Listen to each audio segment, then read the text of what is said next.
Span of A set, ठीक है ना। It was something like this. आपके पास कोई सेट है एस, है ना। उस सेट में अब इनफाइनाइट, ठीक है, एस सेट है, उसमें कुछ वेक्टर्स है, ठीक है, v1 v2 vn, ठीक है। सो स्पैन ऑफ एस का मतलब क्या? स्पैन ऑफ एस का मतलब है all possible linear combination of a1 v1 a v1 v2 vn, means a1 v1 plus a2 v2 plus an vn, ठीक है। So all possible linear where ai's are scalar, ai's are scalar. So all possible linear combination of this vector v1 v2 vn, they are part of the span of S. They are part of the span of S. So span of S clear अभी? Okay, this is called a spanning set of S, ठीक है। उसके बाद कुछ अपने example किए थे कल, है ना। चलो लेट्स, हमने कल फिर यहाँ पे फिनिश किया था इस थ्योरम पे, ठीक है। तो दिस थ्योरम सेज, कुछ पूछना तो नहीं भी कल वाले से किसी को? Okay, so this theorem says, आप लोग शाल, so this theorem says let S be a non-empty set, है ना। Let S be a non-empty set, subset of a vector space V. Then first S containing span of S. Second, span of S is a subspace of V. Span of S क्या होगा? एक subspace होगा. Third, if W is a subspace of V, अगर W कोई एक और कोई subspace है V का, जो जिसमें S है, if S contain W, then span of S containing W. तो थर्ड क्या कह रहा है? If W is a subspace which contain S, then span of S contains W. Fourth one क्या है? Span of S is the smallest subspace of V containing S. Span of S is the smallest subspace of V containing S.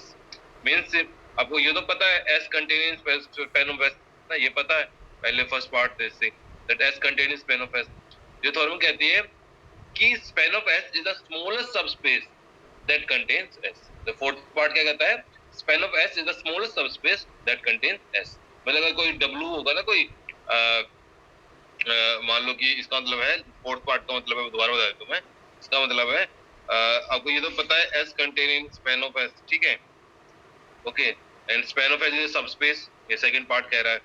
ये कह रहा है कि अगर मान लो कि अगर W कोई सबस्पेस है, अगर W कोई सबस्पेस है such that S is containing W, ठीक है।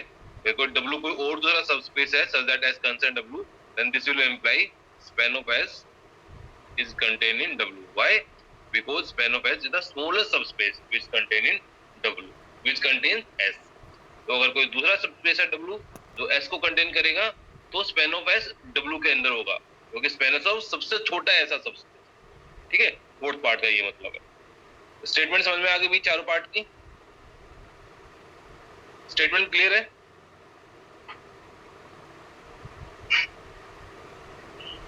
Yes yes sir. ठीक है, तो now let's see the proof, ठीक है, वन बाय वन। प्रूफ बहुत इजी है, बुक में लिखोगे साथ साथ समझ में आ जाएगा, बट लेट्स सी। अच्छा, फर्स्ट पार्ट देखो, फर्स्ट पार्ट आप लोग बताओगे, why S is contained in span of S? Why S contained in span of S? Tell me the reason. मान लो S को S स्मॉल s या V है, V कोई वेक्टर है, S में बिलोंग कर रहा है, any vector, suppose V belongs to S is any कोई भी एलिमेंट है इसका, then I can write V equal to 1 dot V, yes or no? And this belongs to span of S, because span of S में क्या है? S के vectors का linear combination, तो V equal to 1 dot V का मतलब है 1 dot V now belongs to span of S. This implies मतलब हमने क्या प्रूव कर दिया? If I take any vector in S, then that vector belongs to span of S, means S contained in span of S. Yes or no? First part तो दीजिए, done means first part, yes और no? समझ में आ गया first part? Sir एक बार repeat कर दो please. ठीक है, देखो आपको मान लो कि दो सेट है ए और बी ना, ए और बी दो सेट है, ए और बी दो सेट है। अगर आपको दिखाना हो ए कंटेन इन बी, तो कैसे दिखाओगे? अब ऐसे तो दिखाओगे, if I take any x belongs to a, और अगर आप दिखा दे प्रूव कर देते हो that this implies x belongs to b। इसका मतलब क्या है? a is contain in b। अगर आप कोई भी एलिमेंट लेते हो a के अंदर, अगर वो b में बिलोंग कर रहा है, इसका मतलब a कंटेन इन b। तो इस तरीके से करना है, इस तरीके से प्रूव करना है। If I take any element v that belongs to s, right, then I can write v equal to 1 dot v, and 1 dot v किस में बिलोंग करेगा? स्पैन ऑफ s में, by definition, because span of s में क्या है? all linear combination of the vectors of s, and 1 dot v is a linear combination of v vector. Yes. So this implies v belongs to span of s. This implies s is contained in span of s. Yes. Sir वो Is this fine now? Yes sir Yash Agarwal entry के लिए बोल रहा है, entry नहीं मिल रहा। हाँ, yes Agarwal late आता ना सर तो 10:36 लेट आओगे तो मैं बोल रहा हो गया। है। ठीक यस है। अच्छा, तुम्हारे सिस्टम में भी आ जाता है क्या? नहीं नहीं, वो व्हाट्सएप पे बोला कि एंट्री के लिए। अच्छा, ठीक। Okay, now let's see part 2। ठीक है, पार्ट 2 में क्या प्रूव करना है? स्पैन ऑफ एस, पार्ट 2 में प्रूव करना है span of S is a subspace. Span of S is a subspace.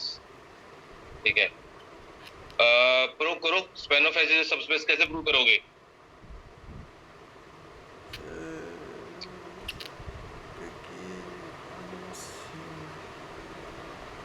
बताओ कैसे प्रूव करोगे? क्या क्या प्रूव करोगे? अगर कोई क्राइटेरिया यूज करोगे या 10 की 10 प्रॉपर्टी प्रूव करोगे? सर वो तीन तीन हाँ, क्राइटेरिया है ना, ठीक है, 3 कंडीशन, कि 3 कंडीशन ट्राई कर ले। नॉन एम्प्टी ठीक है, नॉन एम्प्टी, और close closure respect to vector addition, scalar and close respect to scalar multiplication. Yes ठीक है ना? अब देखो s contain in span of s है, पहले पार्ट आपने किया, और s नॉन एम्प्टी है, वो तो गिवन है, s is a non empty set. This implies span of s is non empty. Span of s is, non empty set. ये तो हो गया। ठीक है, एक कंडीशन तो हो गई आपने। अब क्या दिखाना है? Close respect to vector addition. मान लो कि आप दो एलिमेंट ले लेते हो x और y belongs to span of s। मान लो दो वेक्टर है x and y belongs to span of x. Then x will be what? X will be some linear combination of the vectors of s. So x will be something like this: a1 v1 plus a2 v2 plus an vn, right? Where ai's are scalars, and vi's belongs to s, right? Yeah. And I can also write y equal to b1 w1 plus b2 w2 plus bm wm, where bi's are scalars and wi's belongs to s. Yes or no? Yes sir. Now from this, if I write x plus y क्या होगा? a1 b1 a1 v1 plus b1 a2 v2 plus an vn plus b1 w1 plus b2 w2 plus bm. bm. And now tell me, is this belongs to span of s? Yes sir. Yes, because this is also linear combination. This is also linear combination of the vectors of s. That's why this belongs to span of S. s. So if xy belongs to span of s, then you prove that x plus y also belongs to span of s. So what this means? This means it is close with respect to vector addition. ठीक है, अब आपको दिखाना है it is close with respect to scalar multiplication. मान लो कि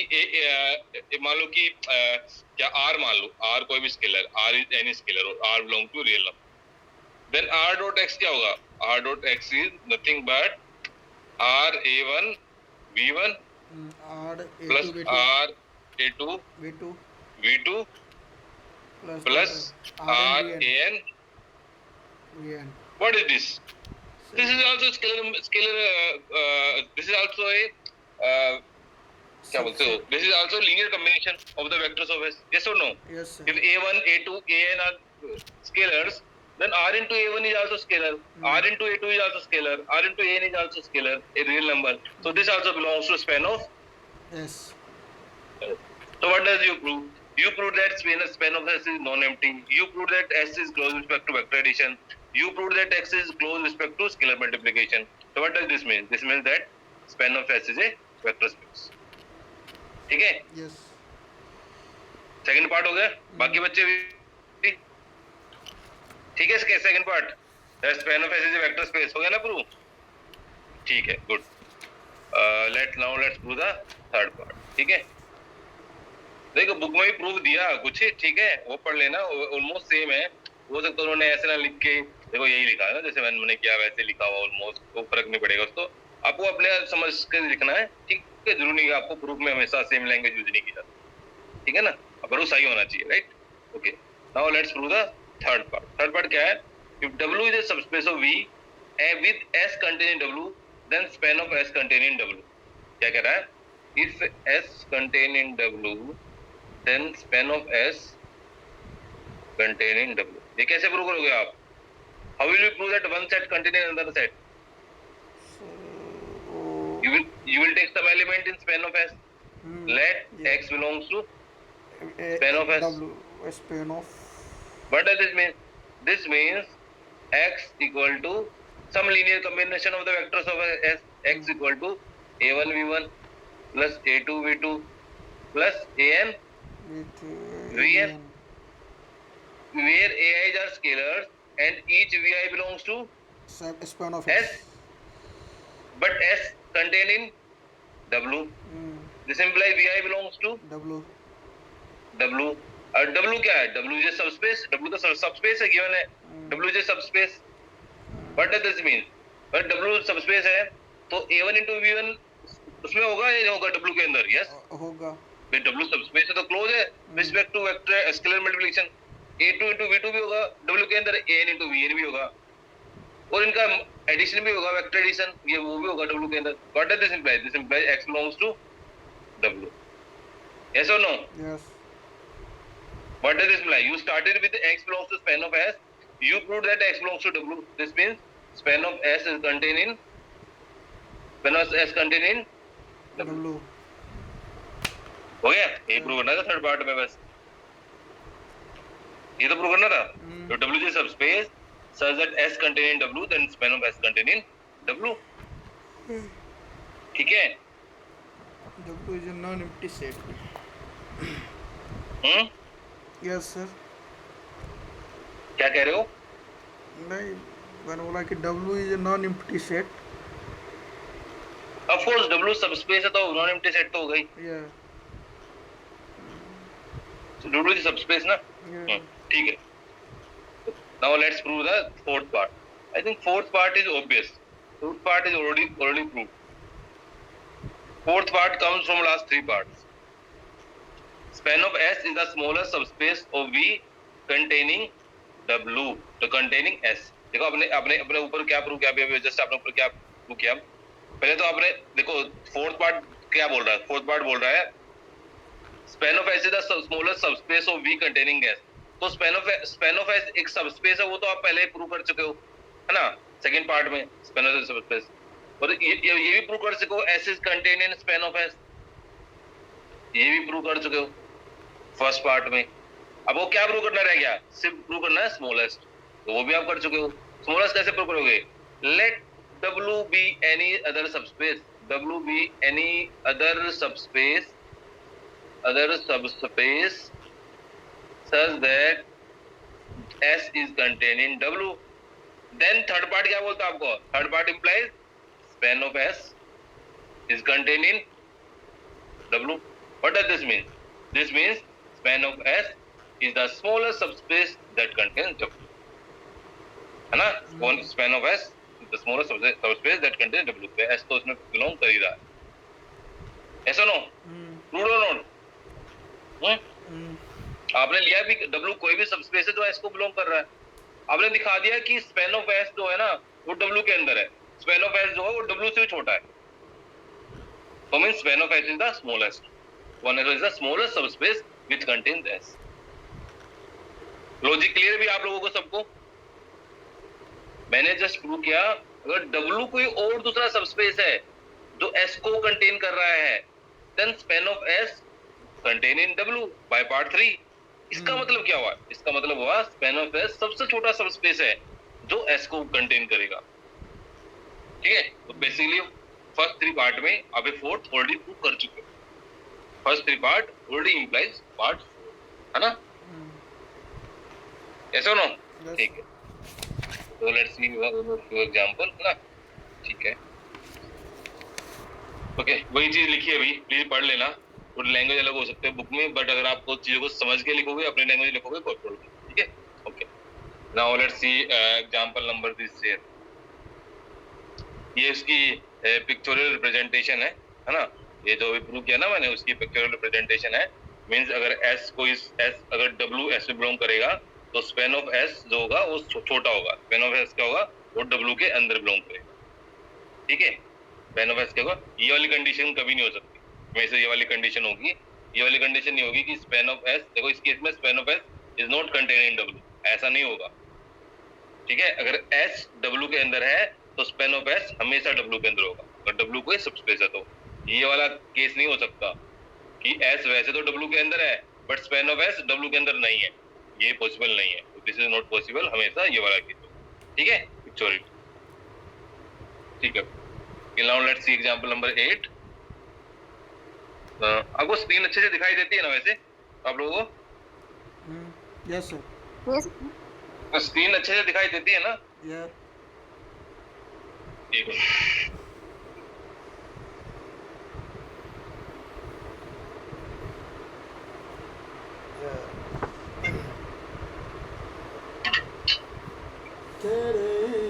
okay. सो मान लो कि आपको दो वेक्टर गिवन है v1 और v2, ठीक है? v1 ये है, v2 ये है, ठीक है? देन आपको मान लो कि स्मॉलेस्ट सबस्पेस निकालना है दैट कंटेन्स v1 v2। कैसे निकालोगे? Linear combination. सपोज आपको स्मॉलेस्ट सबस्पेस निकालना है that contains v1 and v2, तो कौन सा सबस्पेस होगा वो? स्मॉलेस्ट सबस्पेस कौन सा होगा जो v1 और v2 को कंटेन करेगा? दैट विल बी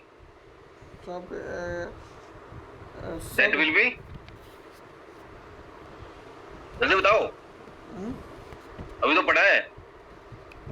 स्पैन होगा sir.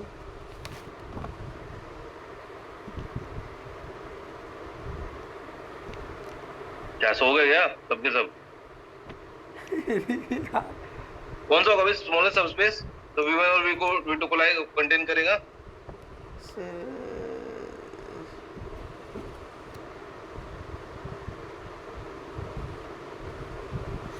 Sir span of v1 span of v1 and v2, span of v1 and v2। चल बड़ी भाई वो देर से जगे तुम हैं। तो that will B span of v1 and v2।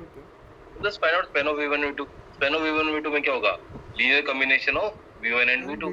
This is the linear combination of v1 and v2 means this set which is a subspace is the smallest subspace which contains v1 and v2, and this is a subspace, this is the span of v1 and v2, ठीक है? ठीक है विंद्रा? Yes sir. Okay, now let's see another example. ठीक है, let V be a vector space, let S1 and S2 be subset of V with S1 contain, जो ये कह रहा है कि अगर S1 S2 में कंटेन करेगा, this will imply span of S1 contain span of S2। ओबे से नहीं, ओबे से Yes sir. करेगा सर उसके। ओबे से नहीं, because span of S1 में क्या होंगे? Linear combination of the vector of S1, but x1 का हर एक वेक्टर S2 में है, means that is also the linear combination of the vectors of S2। तो span of S1 containing span of S2 if S1 containing S2, this is kind of obvious, ठीक है? Okay, now let's see the next result. So next result says simplifying span of S using row reduction। कुछ नहीं करना कि मान लो कि आपको कोई सेट S गिवन है, उसको आपको span of S निकालना है। तो span of S obviously एक तो देखो बेसिक सा तरीका तो ये है, जैसे आपने यहाँ पे लिखा ना, you just write in the linear combination, है ना, and you write something like this v1 v2 v3 जो भी गिवन हो, this is one way। But आप इसको थोड़ा नाइस फॉर्म में लिख सकते हो, थोड़ा कॉम्पैक्ट करके, है ना? तो this is about writing in the compact form, है ना? वो कैसे लिख सकते हैं वो भी बताया गया यहाँ पे ना। So the span of the set of rows of a matrix precisely the row space of a matrix, ठीक है? तो आपको एक तो ये पता है the span of the set of rows, because each row is a vector, so it says the span of set of rows of a matrix is precisely the row space of a matrix, is precisely the row space of a matrix, ठीक है।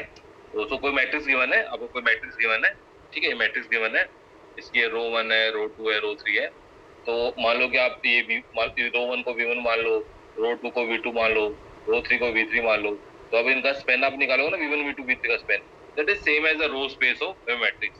तो row space आपने पहले पढ़ा हुआ ना, हाँ आपने रो स्पेस पढ़ा हुआ ना,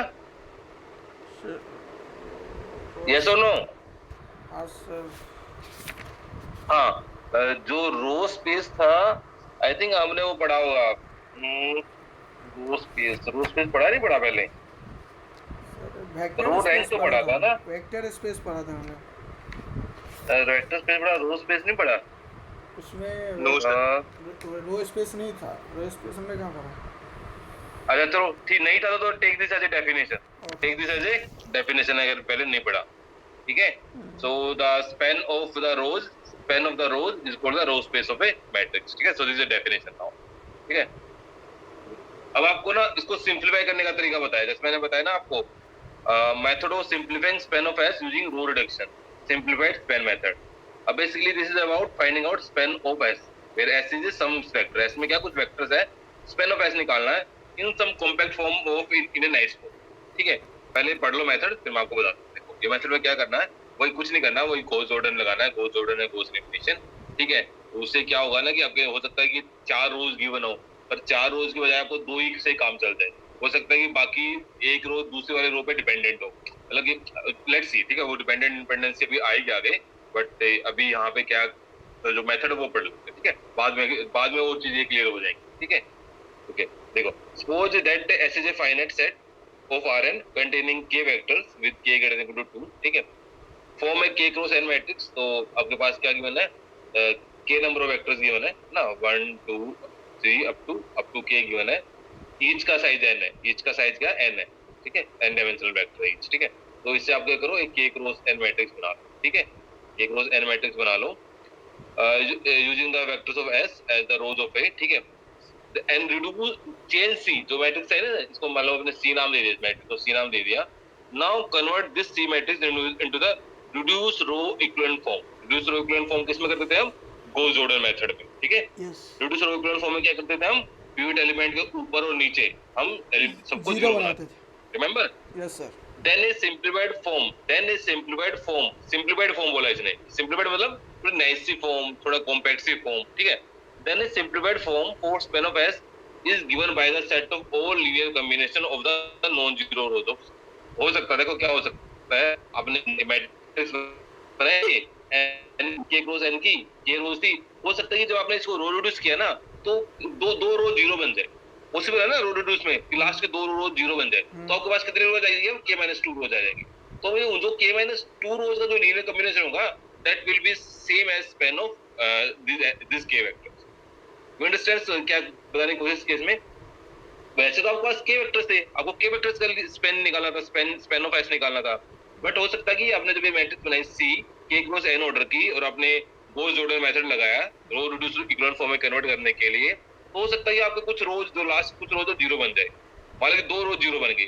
तो इसका मतलब है कि जो स्पेन ऑफ s को हम k-2 वेक्टर्स में के लीनियर कॉम्बिनेशन के फॉर्म में लिख सकते हैं। Okay, if I hope this definition is clear and the method is clear। अगर क्लियर नहीं है तो एग्जांपल देखिए, ठीक है। देखो इसमें क्या बताने की कोशिश कर रहा है, मैं आपको मान लो कि ये 4 वेक्टर गिवन थे, एक ये है, एक ये है, एक ये है, एक ये 4 वेक्टर गिवन थे, ठीक है। अब आपको इन वेक्टर्स का कौन आया भाई, अमिताभ तिवारी, ठीक है। अब आपको इन वेक्टर्स का स्पेन ऑफ s निकालना है। तो by definition span of s तो ये हो गया a into v1 plus b into v2 plus c into v3 d into v4। आपका काम खत्म हो गया। तो थोड़ा और एक्सपेंड करके लिख दो इसको, a plus 2b minus c plus 6d comma 4a plus 8b minus 4c minus d comma blah blah लिख के और लिख दो abcd आर रियल नंबर, है ना। सो आपका काम हो गया। This is exactly span of s, this is exactly span of s, ठीक है।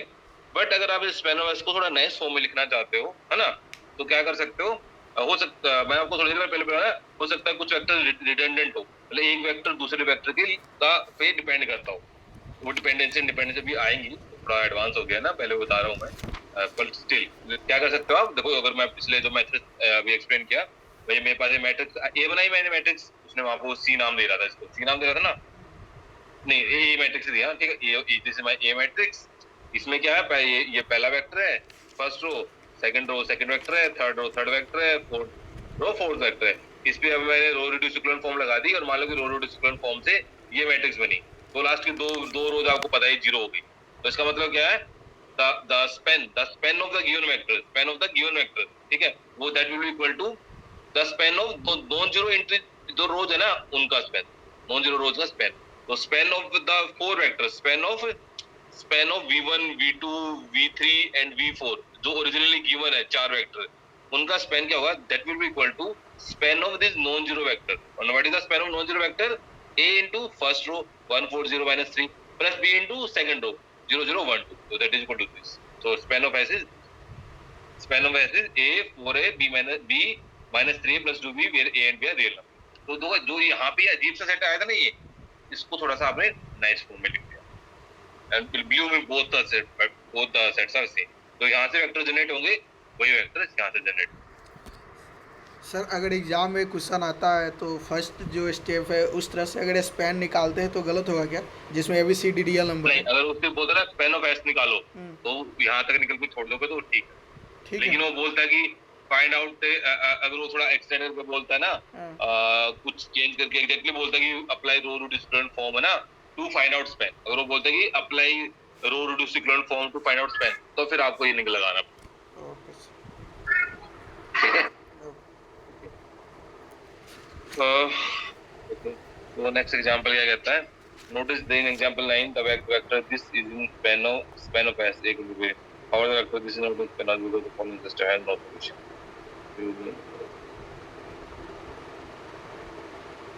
एग्जांपल 9 क्या था भाई, देख ले एक बार एग्जांपल 9 में क्या रहा है,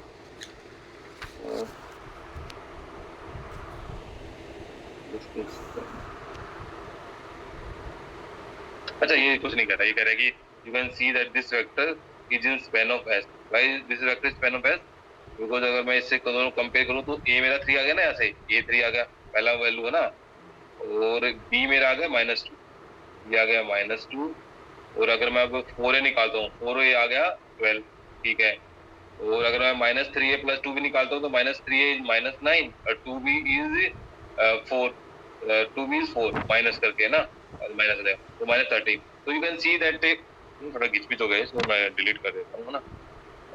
तो यहाँ पे क्या करने की कोशिश कर रहा है, in last example this vector belongs to this span of s, how, देखो इसमें a = 4 3 ले लो, b = -2 ले लो, और फिर 4a 12 आ गया, और -3a + 2b -13 आ गया, तो means this vector belongs to span of s if you take a = 3 b = -2, but this vector does not belong to this।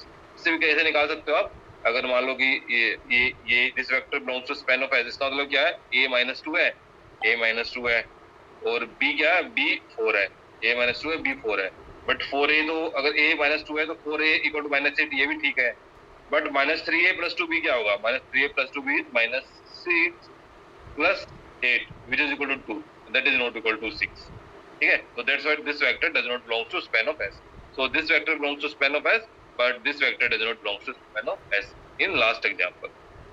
समझ में आ गया, ठीक है, okay, now let's see example number 10, let s be the subset this, ये कोई subset है, ये actually polynomials है ना, ये पोलिनोमियल्स है, ये v1 है, ये फर्स्ट वेक्टर है, ये सेकंड पोलिनोमियल है, ये थर्ड पोलिनोमियल है, ये फोर्थ पोलिनोमियल, तो चार पोलिनोमियल गिवन है। We use the simplified span method to find a simplified form for the vectors in span of s। तो span of s में क्या होगा, span of s में बेसिकली देखो span of s की बात करूं मैं, तो दिस इज समथिंग लाइक, मान लो ये पोलिनोमियल p1 है, ये p2 है, ये p3 है, ये p4 है, तो span of s में होगा a into p1 plus b into p2 plus c into p3 plus d into p4 where a b c d are real number।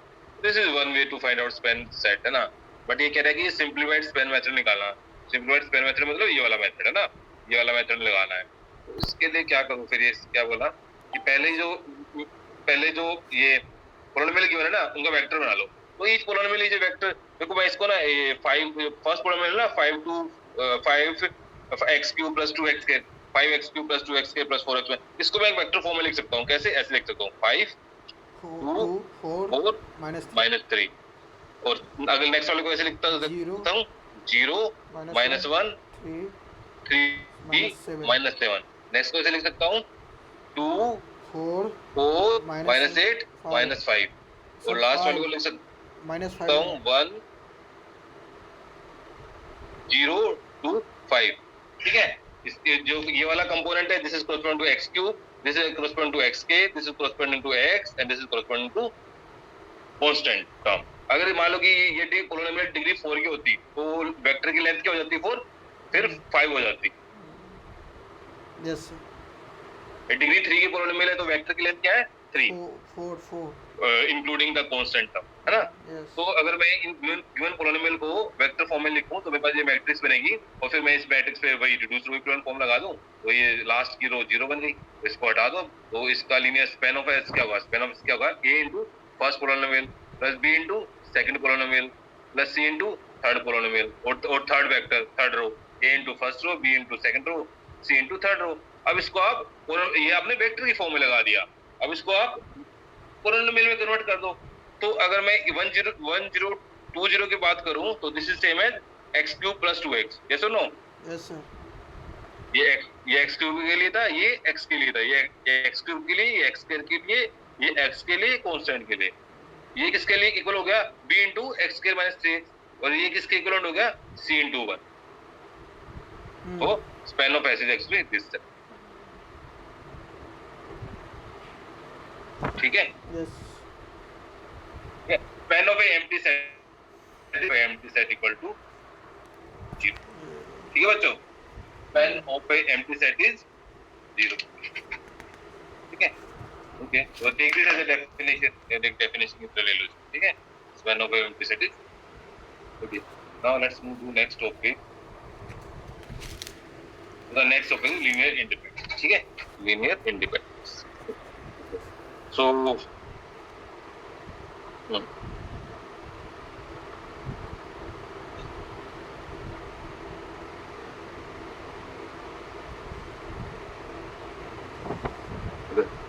पहले यहाँ कराने के बाद मैं वैसे बता देता हूँ ना नॉर्मल तरीके से। लीनियर इंडिपेंडेंसी, तो यहाँ पे मैं डेफिनेशन बता देता हूँ और ये क्या दो छोटे छोटे एग्जाम्पल करा देता हूँ। ठीक है, बस ठीक है, ये इसके बाद में कराऊंगा। ठीक है, तो मैं डेफिनेशन बता देता हूँ और एक या दो एग्जाम्पल बता देता हूँ। ठीक है, नया टॉपिक है तो आई जस्ट वांट कि आप पहले पढ़ लो पिछले वाला। ठीक है, ओके। और मैं लीनियर इंडिपेंडेंसी और इंडिपेंडेंस देखो, मान लो कि v1 v2 vn आपके पास कुछ वेक्टर्स गिवन है। ठीक है, कुछ वेक्टर्स गिवन है। If you can write if you get some scalars, suppose there exist some scalars a1, there exist some scalars a1 a2 an where all the ai's are not equal to 0 na, where ai is not equal to 0 for some I, means at least एक non zero ai है, such that a1 v1 plus a2 v2 plus an vn equal to 0। फिर आपके पास ये n vectors है, अरे बीच में तो join करना तो गलत बात है ना, लेट बीडीएम। ये बीडीएम कौन है? भगवान दास मीना। भगवान दास मीना, तो बढ़िया।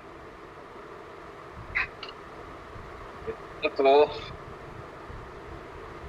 भगवान दास मीना, मान लो कि आपके पास v1 v2 vn n vectors है और if there exist n scalars where at least one of the scalars is not equal to 0, where at least one of the scalars is not equal to 0 means कोई इनमें से कोई एक scalar not equal to 0, एक से ज्यादा भी हो सकते हैं, उससे फर्क नहीं पड़ता, बट अगर एक नॉन जीरो है, कोई एक भी नॉन जीरो है, and if a1 plus a2 into v2 plus an into vn equal to 0, if this linear sum equal to 0, then we say that they are linearly dependent vectors. We call them linear dependent vectors, और LD भी लिखने के बाद simply formula LD, linear dependent vectors. समझ में आ गया? Definition समझ में आ गई? अब if this linear combination equal to 0 and if one of the ai is not equal to 0, then we say v1 v2 vn are linearly dependent vectors. Okay bhai, Yeah. definition. Yes, sir. Okay. Okay. And if sum of the ai not equal to 0, this linear combination is also called a non-trivial linear combination. Non-trivial linear combination मतलब क्या है Zero कि solution. sum of the ai is not equal to 0. देखो if सारे ai equal to 0 हो गए तो obviously 0 equal to 0 हो गया तो कुछ बात ही नहीं है. That is called a trivial combination, trivial solution or a trivial combination, trivial linear combination. But if sum of the ai is not equal to 0 and still this sum equal to 0, then we call that non-trivial linear combination. ठीक है? Yeah. है भाई चीजें? Hmm. Linear dependence clear है? Okay. Yes. Linear dependence, अब मैं बता रहा हूँ लीनियर इंडिपेंडेंस. लीनियर इंडिपेंडेंस क्या कहती है? मान लो कि आपके पास कुछ वेक्टर्स है v1 v2 vn and if a1 v1 plus a2 v2 plus an vn equal to 0. मान लो सम इक्वल टू 0 है and if this sum equal to 0, then this will imply a equal to a2 equal to an equal to 0. ठीक है? अगर this linear sorry, if you have n vectors and if this sum, this linear combination equal to 0 implies that all of the ai equal to 0, means this is the trivial linear combination. अगर देखो सब सारे ai equal to 0 होंगे तो 0 equal to 0 आ गया ना, obvious होगा. तो means only solution is the trivial solution when all the ai is equal to 0. Or if a1 v1 plus a2 v2 plus an vn equal to 0 implies a1 equal to 0, a2 equal to 0, n equal to 0, then we say that v1 v2 vn, these n vectors are linearly independent. Clear है भी चीजें? Hmm. ठीक है, वही लिखा है यहाँ पे ना. If a1 v1 plus a2 v2 plus an vn equal to 0 implies a1 equal to 0, a2 equal to 0, then we call this one linearly independent. This is called these vectors are linearly independent. इस सबको definition clear है? Yes, sir. Okay, good. Who is this साधना और प्रिया?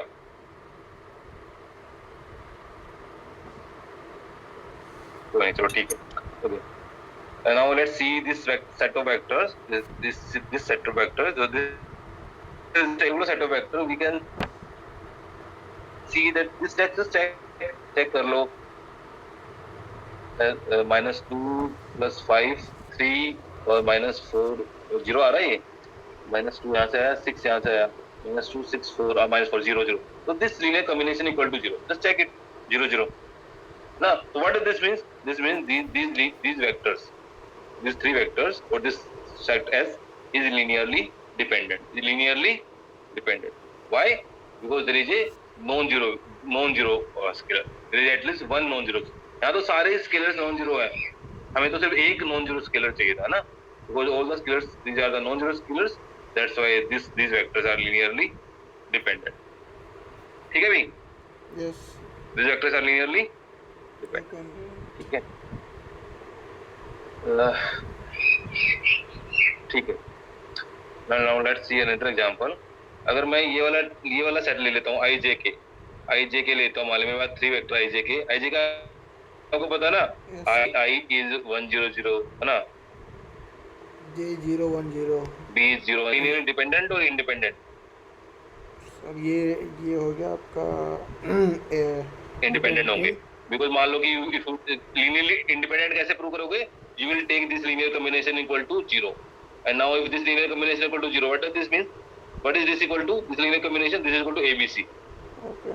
ABC के equal नहीं? Hmm. Means A equal to 0, B equal to 0, C equal to 0. Or linear means these three vectors are linearly independent. ये definition है linear independent की. Yes, If A into V1 plus A plus B into V2 plus C into V3 equal to 0 implies A, B, C equal to 0, then they are the linearly independent vector. So these three vectors, these three fundamentals are linearly independent. Because if you put this linear sum equal to 0, then you get all the scalars equal to 0. ठीक है भाई? Yes. Or in particular E1, E2, En. ना in Rn, E1, E2, En are they are linearly independent vectors. ठीक है? Fine, okay fine. So now let's prove that these three vectors or these three polynomials are these four polynomials are linearly independent. अगर मान लो आपको prove करना हो that these three polynomials are linearly independent, they are actually linearly independent. ये तो linearly independent है ना, because you just find out few non-zero scalars है ना, such that this linear sum equal to 0. So that's why these four polynomials are linearly dependent. देखो अभी just example चलते हैं.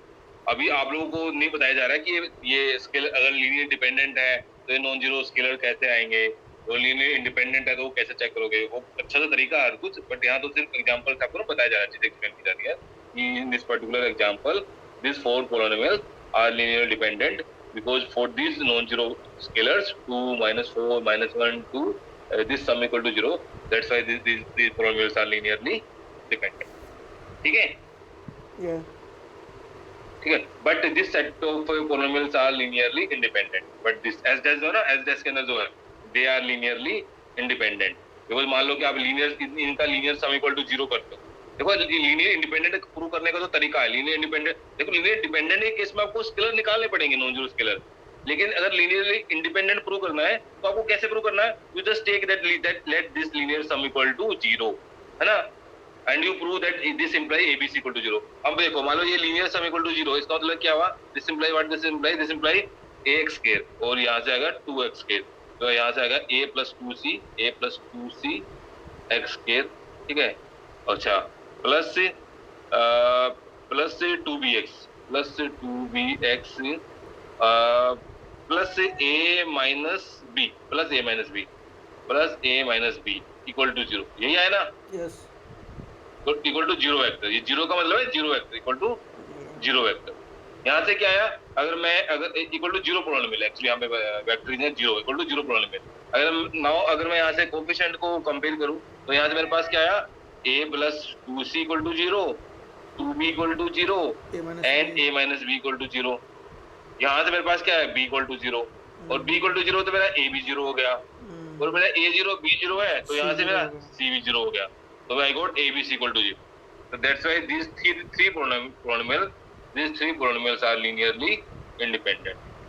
These three polynomials are linearly independent. ठीक है? Yes.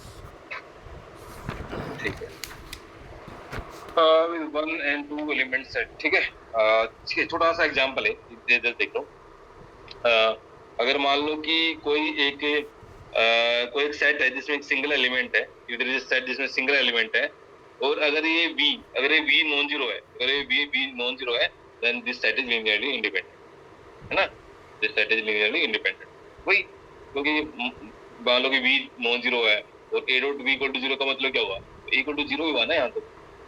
v non zero है और a dot v equal to 0 का मतलब है इक्वल टू 0. तो एनी सिंगलटन सेट जिसके अंदर सिर्फ एक ही वेक्टर है और v अगर नॉन जीरो है तो this is a linearly independent set, this is linearly independent set. और ये लीनियरली डिपेंडेंट कब होगा, ओनली v इक्वल टू 0. अगर v इक्वल टू 0 होगा then we called it linearly dependent.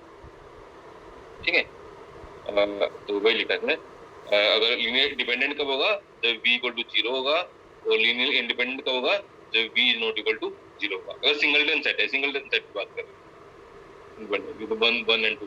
ठीक है, चले हम. अच्छा, अब देखिए ये पर्टिकुलर एग्जांपल है. इस पर्टिकुलर एग्जांपल में ये इस सेट में एक ही एलिमेंट है and this is non zero vector है. तो that's why this is what, this is linear independent और independent. This is linearly independent because non zero है. और अगर मैं इस सेट की बात करूं तो इसमें ये वेक्टर क्या है, जीरो वेक्टर है ना, that's why this is linearly dependent. This is linearly dependent. आगे चले या हो गया बहुत? सर अभी क्लास है? Yes sir. पक्का? ये सेक का है सर, ACC 11:30. बहुत पढ़ना चाहिए तब कैसे. ओके कोई बात, चलो हम स्टॉप. बहुत पढ़ते हो यार आप. 8:30 से. 8:30 से लगे हुए हो? Yes sir.